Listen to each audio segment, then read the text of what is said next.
হাজার হাজার কোটি টাকার মানুষের চাল চুরি হয় আপনি জানতেন না? হাজার হাজার চাকরি বিক্রি হয়ে যাচ্ছে আপনি জানতেন না? ফিরহাদ এই সমস্ত বলেছে আপনি জানেন না? আপনি জানেনটা কি? তাহলে মুখ্যমন্ত্রী হিসাবে আপনি তাহলে জানেনটা কি? বাংলার মানুষ ৭২ থেকে ৭৭-এর ঔদ্ধত্যকে ক্ষমা করেনি, ৭৭ থেকে ২০১১-র ঔদ্ধত্যকে ক্ষমা করেনি। আপনারা তখন ছাড় তৃণমূল, আপনাদেরও ক্ষমা করবে না, আপনাদেরও ক্ষমা করবে না। আমি শুধু একথা বলতে চাই, আপনারা দেখেছেন একজন প্রথম শ্রেণী অসত্যবাদী এই মুখ্যমন্ত্রী কখন কি বলেন ঠিক নেই, ঘন্টায় ঘন্টায় তার কথার পরিবর্তন হয়, এবেলা ওবেলা তার কথার পরিবর্তন হয়, আজকাল তার কথার পরিবর্তন হয়।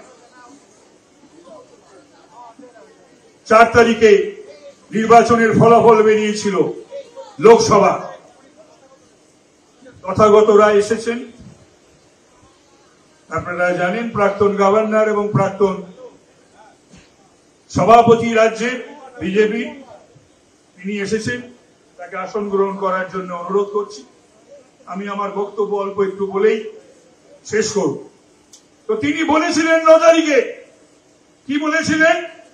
যে আমি যদি না নামতাম, ও কথার মধ্যেই ধরা পড়ে যাননি, আমি যদি না নামতাম তাহলে উত্তর কলকাতা আসন হাতছাড়া হয়ে গেছে। নামানামি কি? এত জনপ্রিয় নেত্রী, এত কাজ করেছেন, এত উন্নয়ন, আপনার উন্নয়নে সারা দিয়ে সকলে নাকি প্রতিদিন শয়ে শয়ে হাজারে হাজারে যোগদান করছেন, এত শক্তিশালী সংগঠন, এত সমস্ত আপনাদের নেতৃবৃন্দ,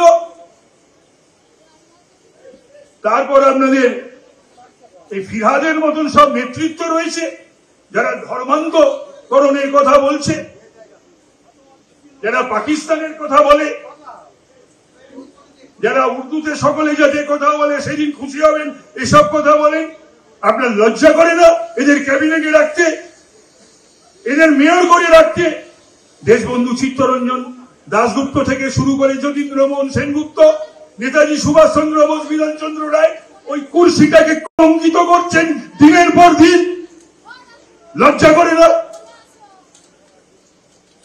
মুর্শিদাবাদের এমএলএ তৃণমূলের বলছে কেটে ভাগীরথীর জলে ভাসিয়ে দেওয়া হবে। এত ঔদ্ধত্য, এত স্পর্ধা হবে কেন? এটা ভারতবর্ষ, এটা বাংলা। তারপর তার বিচার হয় না। চোপড়ার এমএলএ বলছে তৃণমূলের যেটা হয় এটা তালিবান নাকি? এটা বাংলাদেশ, এটা পাকিস্তান, এটা আফগানিস্তান, যেখানে এসব হবে। কোন রাষ্ট্রের কথা ভাবছেন তারা? কোন রাষ্ট্রের কথা তারা বলছেন? এটা আমাদের ভাবতে হবে। আর মুখ্যমন্ত্রী, এই সরকার, এই শাসক দল অনুপ্রাণিত করছে, উৎসাহিত করছে, কোন বিচার হচ্ছে না। ২১ সালে কোন ঘটনা ঘটলে ২৪-এ সেটা আর অপরাধ থাকে না, তো আমারই হয়ে যায়। তিনি বলেছিলেন ৯ তারিখে যে আমি না নামলে পরে হাতছাড়া হয়ে গেছিল আসনটা। আমি ৩০০টা ফোন করেছিলাম। আমি শুধু বলছি ৩০০ আপনি গুনেছিলেন, কম করেছিলেন কে বেশি করেছিলেন আমার জানার দরকার নেই। শুধু জানতে চায় বাংলার মানুষ এই ফোনগুলো আপনি কাদের করেছিলেন আর কি করতে বলেছিলেন, কাদের করেছিলেন? দুর্বৃত্তদের, দুষ্কৃতীদের, গুন্ডাদের, বদমাশদের, ভোট লুটেরাদের ১ থেকে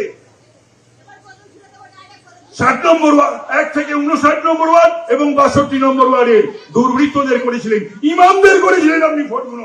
আমার কাছে সমস্ত তার প্রামাণ্য আছে, প্রমাণ আছে। এত কিছু ঘটনার পর আপনি কিছু জানেন না? হাজার হাজার কোটি টাকার মানুষের চাল চুরি হয় আপনি জানতেন না? হাজার হাজার চাকরি বিক্রি হয়ে যাচ্ছে আপনি জানতেন না? ফিরহাদ এই সমস্ত বলেছে আপনি জানেন না? আপনি জানেনটা কি? তাহলে মুখ্যমন্ত্রী হিসাবে আপনি তাহলে জানেনটা কি? কি করতে গেলে আপনি রয়েছেন যদি কিছুই আপনি জানেন না? বাংলার মানুষ জানতে চাইবে। কখনো এই লেভেলে নেমে কোন মুখ্যমন্ত্রী বাংলা, আমি অনেক মুখ্যমন্ত্রীকে দেখেছি, কাছ থেকে দেখেছি, সামনে থেকে দেখেছি, বিরোধী হিসাবে দেখেছি, শুনিনি বা দেখিনি। তথাগত যারা আরো ভালো বলতে পারবেন।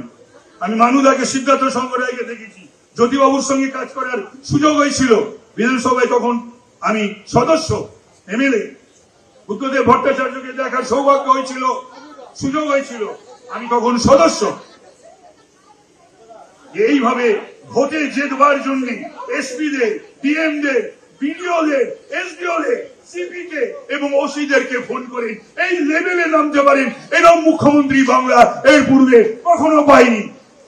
এই গণতান্ত্রিক বন্দোবস্তকে, ব্যবস্থাকে আমাদের বাঁচাতে হবে, রক্ষা করতে হবে। এই লড়াই বিজেপির লড়াই, কিন্তু বিজেপিকে বাঁচানোর লড়াই নয়, বাংলাকে বাঁচানোর লড়াই, বাংলার গণতন্ত্রকে বাঁচানোর লড়াই, এই দুর্বৃত্তদেরকে শায়েস্তা করবার লড়াই, এই দুর্বৃত্ত আচরণের বিরুদ্ধে লড়াই, এই দুষ্কৃতীদের বিরুদ্ধে লড়াই, এই শাহজাহানদের বিরুদ্ধে, উত্তমদের বিরুদ্ধে, শিবু হাজরাদের বিরুদ্ধে, তজমুলদের বিরুদ্ধে। আর যারা এই বাংলায় শুধুমাত্র ভোটের জন্য যারা একটা বিশেষ সম্প্রদায় মানুষকে যারা তোল্লা দিচ্ছেন এবং একটা ভয়ঙ্কর পরিস্থিতির সৃষ্টি করছেন, এই তো হকার উচ্ছেদ হলো, অদ্ভুত। 24 ঘন্টায় 360 ডিগ্রি ঘুরে গেল, বিশেষ বিশেষ জায়গায় হলো আর অন্যান্য জায়গায় হলো না। তার কারণ শহরের ভোট উনি পাননি। 69টা পুরসভায় হেরেছে, কলকাতা পুরসভার অন্তর্গত 46টা ওয়ার্ডে হেরেছেন, কলকাতা উত্তরের 24টা ওয়ার্ডে হেরেছেন। তাই ক্রোধ, তাই রাগ, সেই সমস্ত মানুষদের শায়েস্তা করতে হবে। সকলকে শায়েস্তা করতে গিয়ে আপনি নিজে খুব শীঘ্রই শায়েস্তা হবেন। সেদিন শুধুমাত্র সময়ের অপেক্ষায় কথা বলে আপনাদের সকলকে শুভেচ্ছা জানিয়ে এবং এই লড়াই শপথ নিতে হবে। আজ হলে আজ, কাল থেকে নয়, আজ হলে আজ, কাল থেকে নয়। আমরা সকলে মিলে আসুন শপথ গ্রহণ করি। এই সমস্ত চোখের জল, এই সমস্ত রক্ত, এই সমস্ত মা বোনের ইজ্জত সম্ভ্রমহানি, এই সমস্ত মায়েদের পুত্র হারা, স্বামী হারা এই যন্ত্রণাকে আমাদের নিশ্চয় তার প্রতিবাদে মুখরিত হতে হবে, লড়াই করতে হবে, সংগ্রাম করতে হবে। এমন কোন দল একটা নয় তৃণমূল যে দলের বিরুদ্ধে লড়াই করা যাবে না। কে যেন বললেন, ঠিকই বলেছেন, যেদিন আজও বহুদল টিকে আছে বাংলার বুকে, বিধানসভায় শূন্য হয়ে কিন্তু কংগ্রেস টিকে আছে।